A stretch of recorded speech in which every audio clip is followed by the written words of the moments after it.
head. I'm always doing crazy things, always being impetuous, you know? Always kissing people and That's nice.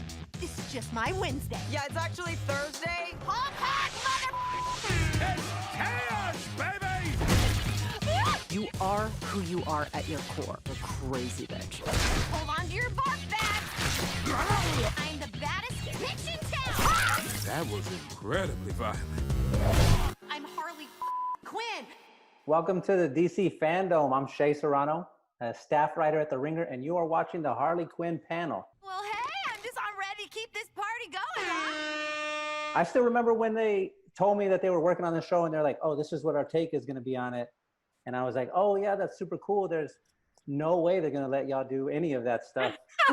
And then, but thank goodness that they did, because, I mean, truly, the show is great. It has turned out really, really good. I'm really excited to talk to all of these talented people who have worked on it. Let's get things started by introducing the panel. First up, we have Kaylee Cuoco, an executive producer and also the voice of Harley Quinn. Hello, Kaylee. Hi. Lake Bell, the voice of Poison Ivy. Hello, Lake. Hi. Ron Funches, the voice of King Shark. Hello, Ron. It's a pleasure. Thank you for having me. Alan Tudyk, who voices Clayface and Joker. Hello, Alan. Hello. Matt Oberg, voice of Kite Man. Jennifer Coyle, the supervising producer on the show. And Justin Halpern and Pat Schumacher and Dean Laurie, executive producers on the show. And also the developers. Hello, Dean and Pat and Justin's beard. Before we do the fan questions, let's do one. This is just for the voice actors on the show. Can you tell me how you got involved with the show? So this all started for me when I started my production company. Once I saw the first script, I couldn't believe it was so funny. I thought, oh my God, this could be live action. When I met with the guys, they were kind of telling me how they wanted to do it and their vision for it. And I thought right away, this is going to be so much fun. This is going to be the start of something huge. When I first heard about the project, I was really jazzed. I mean, I had been aware of Poison Ivy, and in general, I tend to be obsessed. I mean, like categorically obsessed with the idea of doing voiceover work. I mean, it's the most sort of freeing medium for an actor. And so I've always been, but being drawn to Poison Ivy, I like the idea of making her, the tone that these guys had presented. What the nuts with the can? Oh my God. I wasn't even sure I wanted a backless dress, and now I'm stuck with it. Yeah. She can use all kinds of profanity. I worked with Patrick and Dean and Justin and Alan on a show previously called Powerless, which was a funny show set in the DC universe that didn't have superheroes. And people were like, we don't like that. So they were like, we're going to try it again, but with like superheroes this time. And then they were like, we want you to come in and be King Shark and just be yourself. And when he gets angry, just, let that anger out. I will kill each and every one of you with my bare hands if I have to! I was bitten by the bug real early.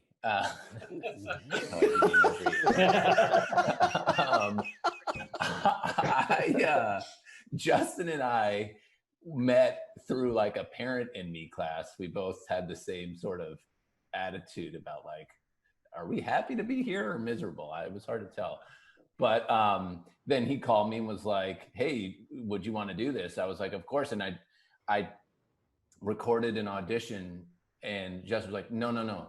Do the character from, I did this bit on 30 Rock. He was like, just do that. I was like, oh, okay. And then I did my like jerk voice. Turns out in a post-apocalyptic world, kites are pretty crucial. Which is not that different from my real voice. And they were like, okay, great. I think you guys called me and said, hey, we want you to play Clayface. And it was great, very exciting, a bad actor. Bravo! What magnificent word choice. You are truly the Shakespeare of the sea. And they said also they were casting for the Joker and asked if I had a Joker voice. And I said, I don't know, I'll try. And then we got off the phone, and I think I just put it on, I just recorded it in the next 10 minutes. Hey, does anyone know our damn Wi-Fi password? And then we were all in the writer's room, and everybody was like, well, he's both those. Oh, It's why I cannot record. Why I have to record by myself, because each of these actors are so funny. I just laugh and laugh, like it hurts my face. I have to go in by myself. I can't do it with anybody. It's too funny. You guys are all brilliant. Let's do some fan questions. My name is Michael and I'm from Virginia. Kite Man, hell yeah, said he deserves the best. If it's not Ivy, who's the best for him? Woo! I think that what's interesting about relationships is that I don't know if there's just one person for each person in the world. Controversial, but I would assume that Kite Man has a love for him, and I think that Ivy is one version, but let's be honest, her heart is split. The truth is, I trust you with my life, but I don't trust you with my heart. So I'm marrying Kite Man. I think Kite Man's open to whatever arrangement is available. You know, if this is like a polyamorous thing, you know, that's fine. That's fine. That's cool. My name is Ismael Garcia and I'm from Madrid, Spain. How do you approach reality and absurd lip sync in a show like this? Do you start by saying there are simply no rules? So it's just a matter of figuring out, like, you know, I'm trying to honor what these records are, and the, you know, the inflection and the acting and everything, and try to capture all of the manic energy. And then we take it one step further. Can we push Harley to be crazier? Lacey, also in the USA. Kaylee, is voicing Harley fun? And if so, what's your favorite part about voicing her? Like I said, it's been an absolute blast. I spend, you know, an hour and a half, 2 hours in the booth screaming and going absolutely ballistic and being just crazy and trying things that I never thought I would try and cussing and just being outrageous. I don't see what's more fun than that. It's really been thrilling. And like we were saying earlier, I can't believe they let us do this. Like I said the same thing you did when I first read the script. I'm like, we can't say this. Wow, I always wondered what the bat cave looked like. So this must be where you the bats. And we do, and we keep saying it, and people are they're really into it. My name is Nicolas. I'm from Madrid, Spain. And my question is, how was the experience of playing with such beloved DC characters in such a fun way, but at the same time being respectful to their core? It's a blast. It's cool to get to play the Joker who does cussing as the Joker seems like natural. That's a natural marriage, that the Joker would have foul language. Harley, what the f do you think you're doing? In addition to just the salty language, there is great like superhero battles, and I don't know, it reminds me, it echoes some of the superhero shows I watched, cartoons that I watched as a kid. I'm just going to put her in the Phantom Zone where she'll rest for all of eternity. Then send me there too! All right. Wow, this is so dramatic. It's so many things at once. It's a blast. Jesse from the US asks, how does it make you feel that so many people connect with Harley and Ivy's relationship? It is unusual because we're not in the room together. And so we kind of like fall in love with each other through this weird virtual experience. I love you. Don't make a thing of it. Anybody feel this but me? It is amazing to have that back and forth and not be together. For all of us, like the show plays as if we are all in the same room. It's pretty impressive that we're all there together, and none of us have really ever even done that with each other. So it's pretty impressive how it ends up. Ultimately, they're just all about family. Well, my name is Jessica. I am from Colton, California. And my question is, how did you guys come up with your portrayals of Clayface and King Shark? Well, for me, it's just a lot of, I'm lucky that they let me play around a lot and have a lot of fun. They were very much just like, we want you to be yourself. He's a very grounded, very intelligent, very charming young man who bites people's heads off. Most people don't let me be who I am. Like, that's me. I get that. With Clayface, he gets to become, and that's his powers, that he can turn into anybody or anything. And I love that he finally shows that he has this incredible power by the end of season 2. Are you me, Clayface? You could change into this at any time and chose ditzy co-eds and divorcees. My name is Marvel from Indonesia.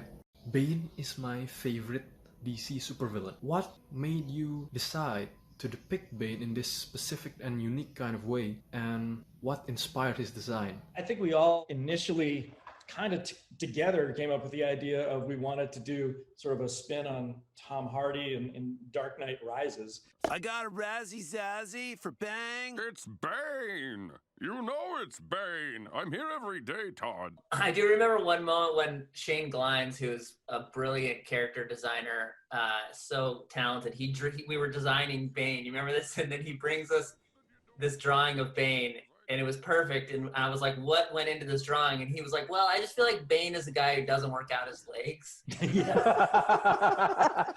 From Charles in the USA, is Harley Quinn coming back for a third season? And if so, what's the possibility of including Punchline? The answer is I hope so. And then I personally don't know about Punchline, whether she should be involved or not. I just literally met the lady. We want to focus on Harley and Ivy's relationship. And I'm less personally less interested in if the Joker gets a new girlfriend that I am of just like, let's explore this relationship that just we've spent 2 seasons building. I'll help you smack him around a little bit. What? For you, obviously. I mean, I can't let this anonymous asshole talk about my best friend, right? Oh, Ive, you'd hurt him for me? Yes, absolutely. And because he claimed I'm fucking psycho. But mostly for you, babe.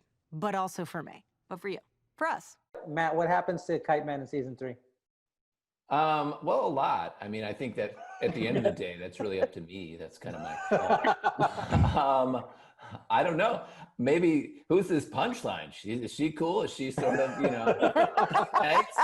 Morse code? Of course. Sailors and kiters use signal lamps to transmit Morse code without being detected.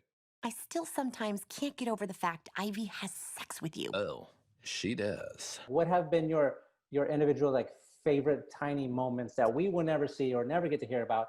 Oh gosh, there's been just realizing how funny these damn writers are and how brilliant some of these actors are, and hearing how Alan can go from this King Shark, best character. It's just brilliant. What you do is so brilliant. And Lakey, it's so funny not seeing her and not working with her, but when I see her in person, I feel like I'm like, hey babe. I feel like we've been shooting for years together, We're dating. We're definitely dating. There's definitely something there. I love you, Ive. I love you too, Harls. Okay, eyes on the road. I love you, but Jesus. There's something therapeutic about going in the booth and just nobody's looking at you. You have this incredible freedom to just be really raw. You know what? You guys. Beg your pardon? Yeah, I said you. He's not lucky to have me. I'm lucky to have him. So off. Hell yeah. I love the art style because I grew up loving Batman, the animated series, and have people tell me that how much they love this portrayal of King Shark, and people be asking how do you come up with this when it's just literally me being myself, which when my teens and early 20s was not met with much acclaim. Oh, well, you can kindly go yourself. As actors, we're all working towards a catchphrase. That's really the goal. And I'm so blessed that I have one. Can you give us a hell yeah just for... Let's see, is Kite Man here? I don't know. Hell yeah. That's been really fun, just to say the same thing over and over again in a stupid voice. It's been great. Hell yeah! I particularly loved in season 2 Poison Ivy's and Harley's, their relationship, the coming together, and that they just kept accidentally getting together. And the morning after, when they would wake up and realize they'd done it again. What? Oh, for the ding of nuts. I can't. What is wrong? How can I oh my God. The cuss words strung together, those were beautiful. Those were well done. Well done, ladies. They yeah, I had never heard those words put together in that order before. It was... I'm sorry. I love it that every time I read a script, it's a real rarity to like just laugh all the way through it. And then we get this audio track with this amazing cast to laugh all the way through that. And I know that I speak for not just myself, but a lot of the artists on the crew, designers, storyboard artists, After Effects, that this is the best thing we've ever worked on. Bring it in, my darlings. Touch me. I will murder you. I've never had a show where every department inspired every other department as much as on this show.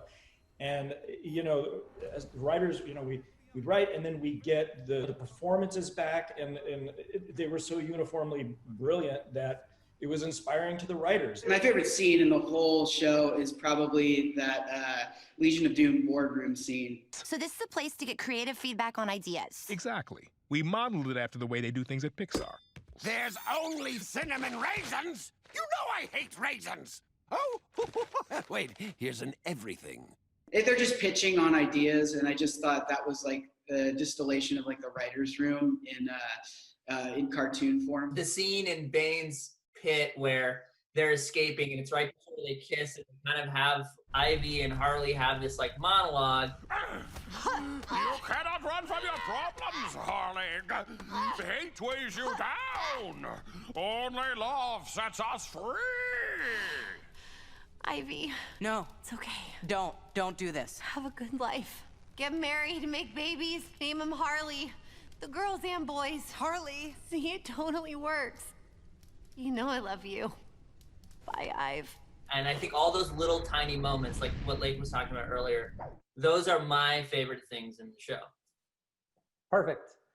That is all the time we have. Thank you to everyone for watching this. Thank you to everyone on the panel. Thank you to Justin's beard for reminding us that just because you can doesn't mean you should. Stay safe, everyone.